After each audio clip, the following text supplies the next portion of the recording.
असम के दूर दराज के इलाके में एक गांव है, बोरझुरी, जो ब्रह्मपुत्र नदी की एक उपधारा के किनारे बसा है। ये गांव चारों ओर से घने साल और बांस के जंगलों से घिरा हुआ है। गांव से कुछ ही दूरी पर एक पुराना बांध है, जिसे गांव वाले शापित बांध कहते हैं। मान्यता है कि वहां एक भयावह आत्मा का वास है, एक ऐसी आत्मा जो जल में घुली है, जो हर पूर्णिमा की रात अपने शिकार को खींच ले जाती है। कोई नहीं जानता कि वह कौन है, क्यों है, पर सब उससे डरते हैं। दिल्ली विश्वविद्यालय के स्नातक छात्रों का एक ग्रुप इंडिजिनस एनवायरनमेंट प्रोजेक्ट पर रिसर्च के लिए असम के इस गांव में आता है। इनमें प्रमुख पात्र हैं श्रेया, अर्जुन, तनिष्क और नूर। वे गांव में रहते हैं और बांध की पारिस्थितिकी, वहां की जैव विविधता और लोक कथाओं पर रिसर्च शुरू करते हैं।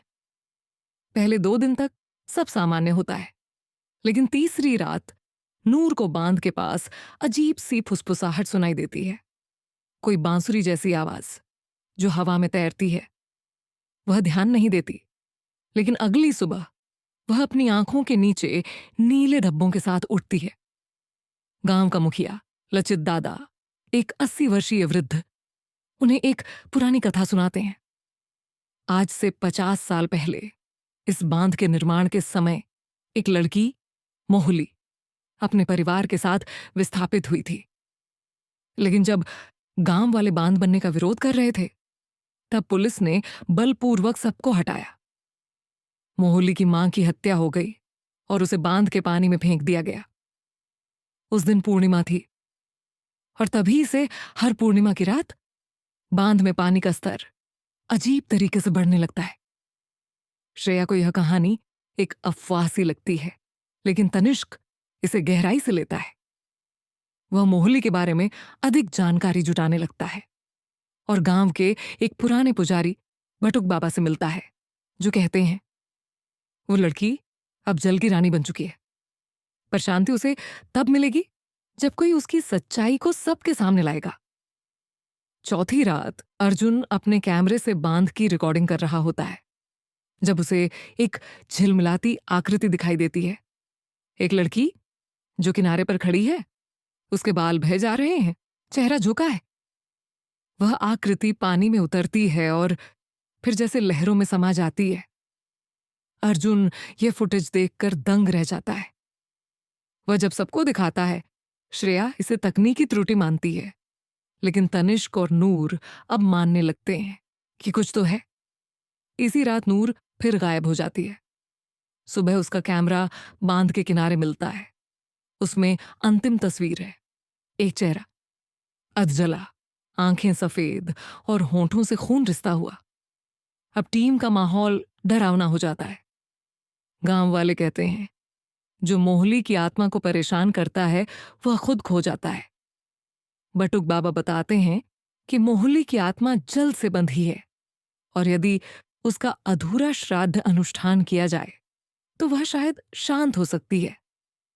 लेकिन ये अनुष्ठान उसी चबूतरे पर होगा जहां वह मारी गई थी, यानी बांध के बीचों बीच।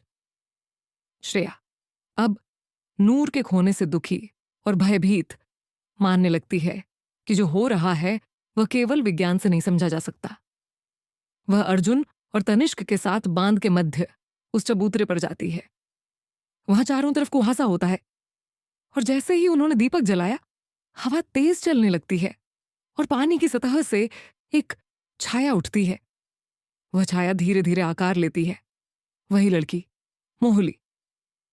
मोहली अब स्पष्ट दिख रही है। उसका चेहरा गीला, आंखें क्रोध और दुख से भरी हुई। तनिष्क उससे संवाद करने की कोशिश करता है, कहता है, हमें माफ कर दो, हमने तुम्हारा दुख नहीं जाना, हम तुम्हें सबके सामने न्याय दिलाएंगे।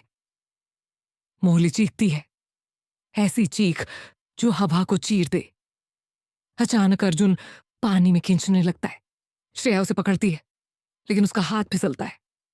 तनिष्क श्लोक पढ़ता है, दीपक की लौ बढ़ती है और अचानक मोहली की आत्मा रुक जाती है। वह बस एक पल के लिए सबको देखती है और फिर पानी में समा जाती है। अर्जुन बेहोश मिलता है, लेकिन जीवित टीम गांव लौटती है। वे नूर को नहीं ढूंढ पाते। कैमरे में रिकॉर्ड हुई सारी फुटेज रहस्यमयी ढंग से डिलीट हो चुकी है, लेकिन तनिष्क अपनी डायरी में सब लिखता है। वे दिल्ली लौटते हैं, एक रिपोर्ट प्रकाशित होती है, पर सिर्फ पर्यावरणीय बदलावों पर। आत्मा, मोहली, कहीं नहीं जिक्र। 3 महीने बाद तनिष्क को एक पत्र मिलता है, बिना प्रेषक के। उसमें सिर्फ एक फोटो है, वही जो नूर ने आखिरी ली थी, लेकिन अब उसमें एक नया चेहरा है। कोई नई लड़की, आज जली, आंखों में नफरत। उसके नीचे एक पंक्ति लिखी है, वो अब भी वहां है, इंतजार में। 3 साल बीत चुके थे। बोझुरी गांव अब भी वही था, शांत, घना और रहस्यमयी। बांध पर अब एक सरकारी तख्ती लगी थी, सुरक्षा कारणों से प्रवेश निषेध। लेकिन लोक कथाओं का प्रभाव कम नहीं हुआ था। गांव में अब भी पूर्णिमा की रात को लोग दरवाजे बंद रखते और बच्चे खिड़कियों से दूर रहते।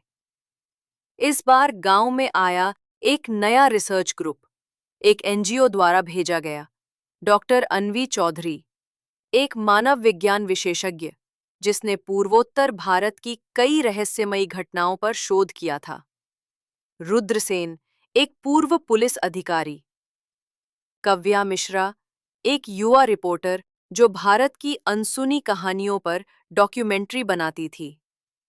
ईशान बख्शी, एक फील्ड कैमरामैन, तकनीकी लेकिन अंधविश्वास से दूर। इनका मकसद था बांध और उसके आसपास के क्षेत्र में हो रही रहस्यमयी गतिविधियों का खुलासा करना और गांव वालों के डर की जड़ तक पहुंचना। पहली रात से ही कुछ असामान्य अनुभव होने लगे। रुद्र को गांव के बाहर झाड़ियों में किसी के रोने की आवाज सुनाई दी। जब वह टॉर्च लेकर गया तो देखा एक लाल कपड़े में लिपटी छाया जो झुककर जमीन खोद रही थी। जैसे ही उसने आवाज दी, वह छाया गायब हो गई। दूसरी सुबह कव्या को गांव के एक पुराने घर में एक बच्चा मिला, गगन। वह कुछ नहीं बोलता था, बस एक टूटी बांसुरी बजाता रहता। गांव वालों ने बताया कि यह बच्चा 1 साल पहले जंगल में खो गया था और अचानक लौटा, लेकिन तब से बोलना बंद कर दिया था। गगन की बांसुरी की धुन वही थी जो मोहली के समय नूर को सुनाई दी थी। डॉक्टर अन्वी को गांव के पुराने स्कूल की लाइब्रेरी में एक बक्सा मिला, जिसमें एक डायरी थी, तनिष्क की। वह पूरी घटनाओं का विवरण थी, लेकिन आखिरी पन्ने पर एक वाक्य लिखा था, मोहली अब अकेली नहीं है, मैंने किसी और को देखा है। साथ ही एक स्केच, एक लड़की और एक बालिका की आकृति, जिनके आंखें एक जैसी थीं। कव्या और ईशान कैमरे के साथ बांध के पास जाते हैं। जैसे ही कैमरा ऑन होता है, उसमें अजीब फ्रीक्वेंसी आने लगती है। स्क्रीन पर धुंधली आकृतियां दिखती हैं। अचानक कव्या चीखती है। उसके कंधे पर किसी ने हाथ रखा था, लेकिन वहां कोई नहीं था। ईशान जब रिकॉर्डिंग देखता है तो कैमरे में दिखता है एक छोटी लड़की, सफेद आंखों वाली, जो कव्या के पीछे खड़ी है। डर अब जंगल तक फैल चुका था। गांव वाले बताते हैं कि अब सिर्फ पानी नहीं, पेड़ों की भी परछाइयां दिखने लगी हैं। डॉक्टर अन्वी बटुक बाबा से मिलने जाती हैं, जो अब बहुत वृद्ध हो चुके हैं।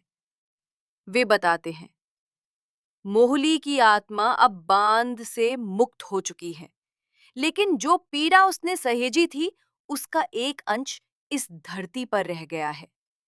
एक और आत्मा, उसकी छोटी बहन झुमकी की। मोहली की मृत्यु के बाद झुमकी ने आत्महत्या कर ली थी।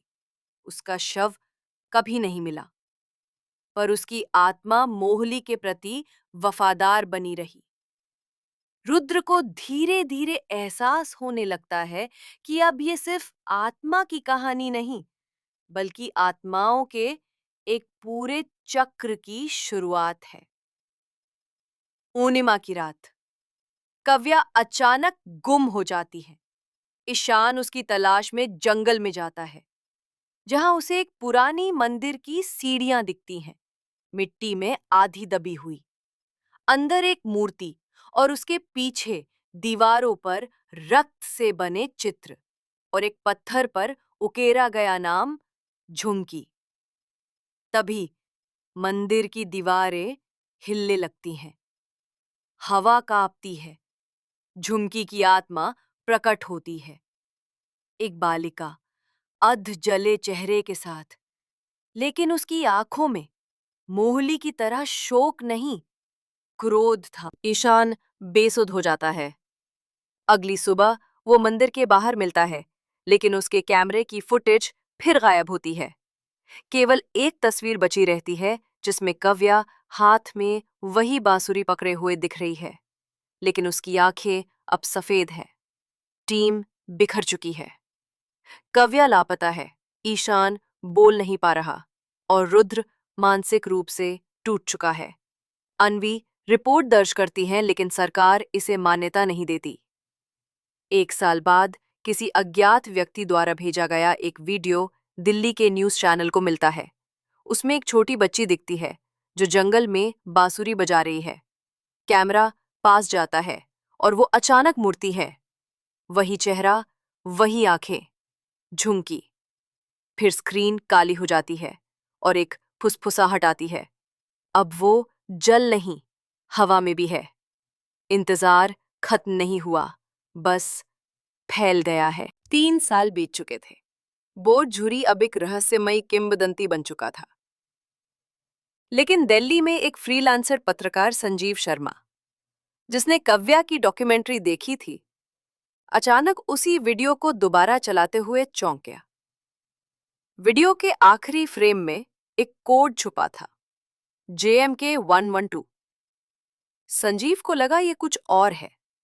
उसने रिसर्च करना शुरू किया और उसे एक खोया हुआ ट्रांजिट रिपोर्ट मिला, जिसमें लिखा था कि कव्या की टीम को झुमकी मंदिर के पास रेडियो एक्टिव एनर्जी मिली थी, जिसे सेना ने वर्गीकृत कर दिया था। अब संजीव ने तय किया कि वो अकेले वहां जाएगा, लेकिन वो अकेला नहीं गया। उसके साथ थी कीर्ति, एक paranormal investigator, Rahman Ali, radio frequency expert Shilpa, forensic documentation specialist. गांव पहुंचते ही उन्हें महसूस हुआ ये जगह अब पहले से ज्यादा सन्नाटे में डूबी थी। गांव वाले अब बात करने से भी डरते थे। मुखिया बदल चुका था।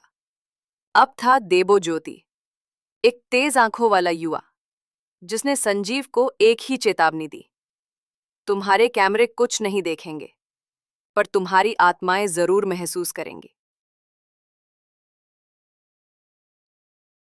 रात को कीर्ति ने EVP, electronic voice phenomena, recording की। उसमें एक बच्ची की फुसफुसाहट आई, दीदी को बचाओ, बताने दो। कीर्ति ने पुराने मंदिर में प्रवेश किया। मंदिर अब पूरी तरह टूट चुका था, लेकिन वहां मौजूद था एक नया चिन्ह। त्रिकोण के अंदर 3 आंखें, जैसे कोई देख रहा हो। शिल्पा ने वहां की दीवारों से मिट्टी हटाकर एक पुराना प्रवेश द्वार खोला। वहां एक सुरंग थी जो बांध की ओर जाती थी, वही सुरंग जिससे मोहली को कभी घसीटा गया था। अंदर प्रवेश करते ही तीनों की टॉर्च बंद हो गई। चारों ओर एक अजीब गंध थी, सड़ी हुई लकड़ी और बालों जैसी। तभी वहां एक आकृति दिखी, झुमकी, लेकिन उसके पीछे एक और लंबा साया था, जिसकी आंखें चमक रही थी। रहमान ने EMF डिटेक्टर चलाया, जो अचानक एकदम हाई हो गया। तभी एक आवाज आई, बहुत धीमी पर तीखी, तुमने मेरी कहानी पूरी नहीं सुनी। ये आवाज मोहली की थी। एक पुराना स्पीकर जिसमें धूल जमी थी, अचानक ऑन हो गया। उसमें कव्या की आवाज आई। मैं अब इंसान नहीं, पर मैं अभी तक हूँ।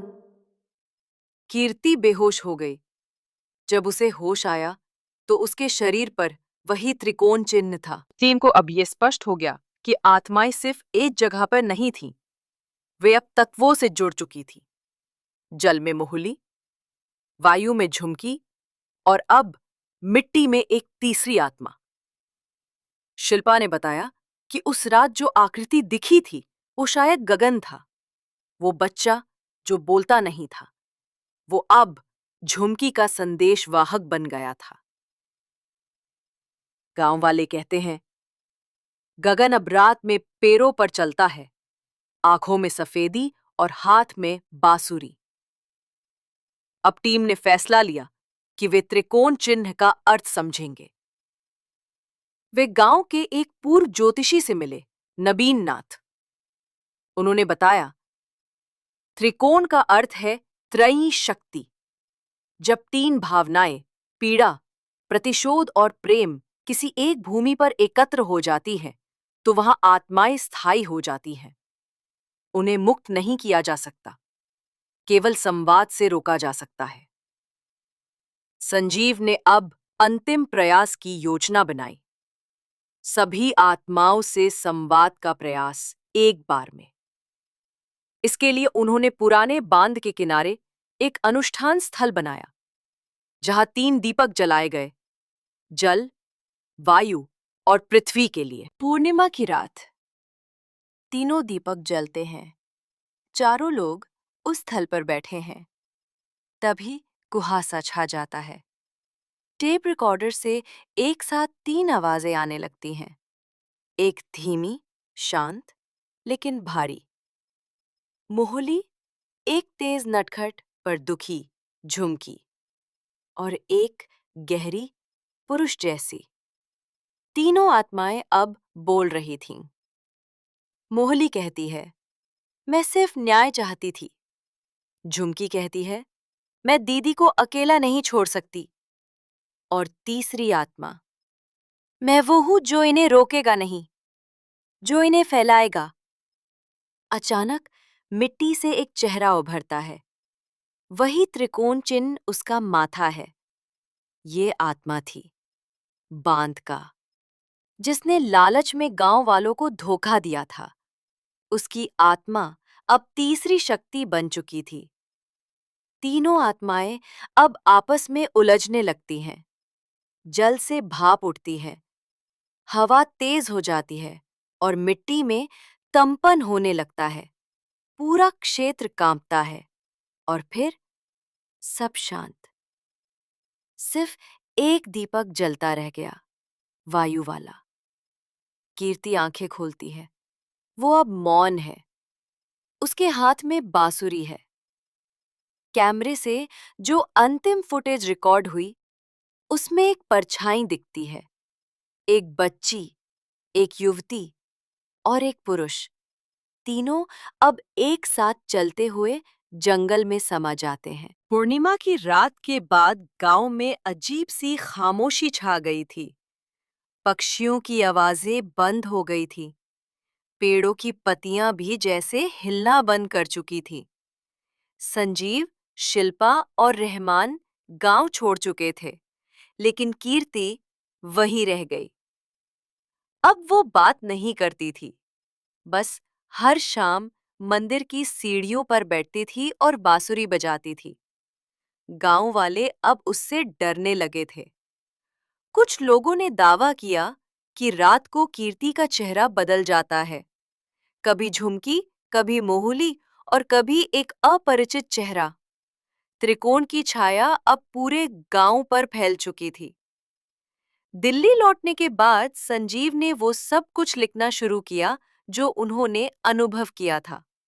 लेकिन हर बार जब वो मोहली या झुमकी के बारे में लिखता, उसके लैपटॉप की स्क्रीन अजीब तरह से ब्लिंक करने लगती, और जैसे ही वो तीसरी आत्मा, बान के वास्तुविद के बारे में कुछ लिखता, स्क्रीन काली हो जाती।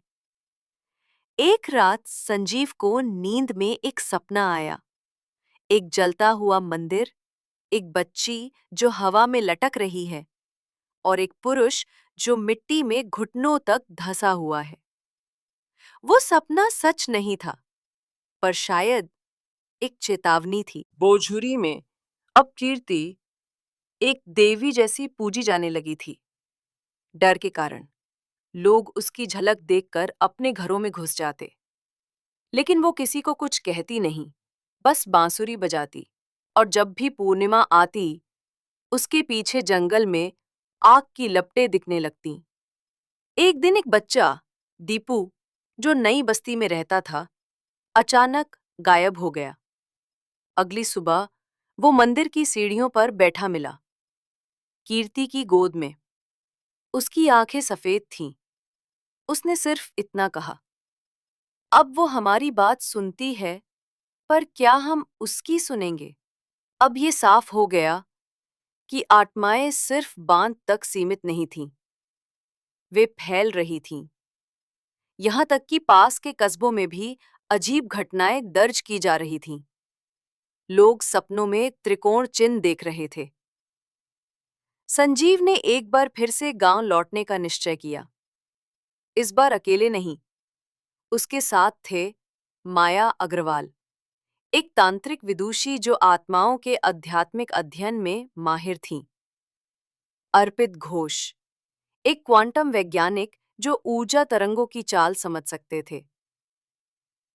इमामुद्दीन खान, एक पुरातत्व अधिकारी जिसने झुमकी मंदिर के नीचे प्राचीन संरचनाएं दर्ज की थीं। इमामुद्दीन के अनुसार मंदिर के नीचे एक और सुरंग थी, जिसे गर्भगृह कहा जाता था, जहां आत्माएं पहली बार संवेदित हुई थीं। जब वे वहां पहुंचे, उन्हें 3 कमरे मिले, प्रत्येक में एक तत्व के प्रतीक। पहला कमरा पानी से भरा, जहां दीवार पर मोहुली की छवि खुदी हुई थी। दूसरा, हवा की सीटी से गूंजता, जहां झुमकी के बाल हवा में लहराते चित्रित थे। तीसरा, मिट्टी से ढंका और वहां त्रिकोण चिन्ह उभरा हुआ था। अर्पित ने इन कमरों में ऊर्जा को नापा और पाया कि ये तीनों एक दूसरे से संचार कर रहे थे, जैसे आत्माएं अब आपस में समूह में कार्य कर रही थीं। माया ने एक विशेष अनुष्ठान प्रारंभ किया, जिसमें आत्माओं को श्रवण कराया जाता है, ताकि वे बोले नहीं, केवल सुने। अनुष्ठान के दौरान तीनों आत्माएं प्रकट हुईं, लेकिन अब वे पहले जैसी नहीं थीं। उनका स्वर समवेत था, उनमें समरसता थी। वे कहती हैं, हम एक नहीं, अब बहुत है। हम पीड़ा नहीं, स्मृति हैं। कोई हमें मिटा नहीं सकता, केवल स्वीकार कर सकता है। इसका अर्थ था, आत्माएं अब किसी एक रूप में नहीं थीं। वे स्मृति बन चुकी थीं, जो हर उस जगह फैल सकती थीं जहां अन्याय हुआ हो। संजीव, माया, अर्पित और इमामुद्दीन ये समझ गए कि आत्माओं को बंद नहीं किया जा सकता, वे केवल शांत की जा सकती हैं, वो भी तब जब उनके अंतिम संवाद को समझा जाए। इसलिए उन्होंने निर्णय लिया, त्रिकोण संग्रहालय की स्थापना का, जहां तीनों आत्माओं की कहानियों को, उनके दर्द को, उनके विचारों को संजोया जाएगा, ताकि आने वाली पीढ़ी जाने कि जल, वायु और मिट्टी सिर्फ तत्व नहीं, साक्षी भी है। अब गांव में सब सामान्य लग रहा था, पर मंदिर की अंतिम सीढ़ी पर अभी भी एक बांसुरी पड़ी है, और कभी-कभी हवा में उसका संगीत अब भी तैर जाता है।